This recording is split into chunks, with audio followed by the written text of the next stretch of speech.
the Shute podcast.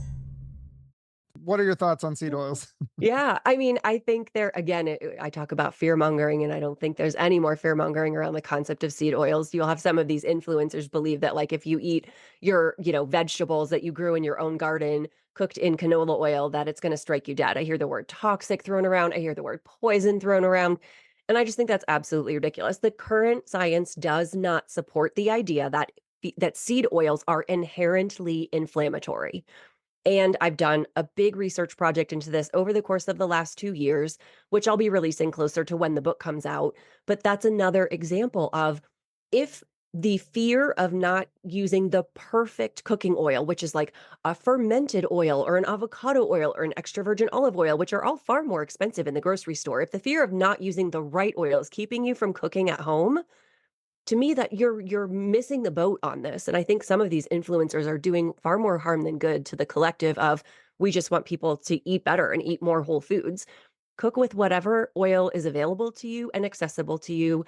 And in the context of, cooking real whole foods at home, I am not at all concerned about you wanting to use canola or safflower or sunflower oil.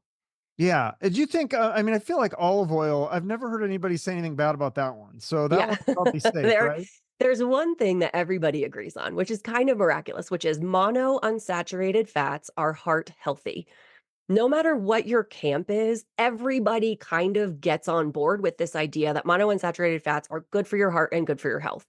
And those are found in higher quantities in extra virgin olive oil, in avocado oil, but and in some of these like fermented oils, like Zero Acre Farm has like a fermented oil. So yeah, that's one piece of this puzzle.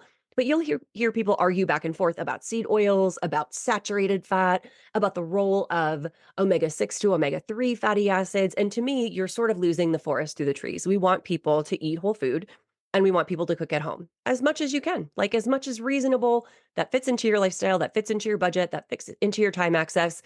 So whatever cooking oil you want to use for that purpose, whatever you can afford, whatever you have access to, that's great. That works for me.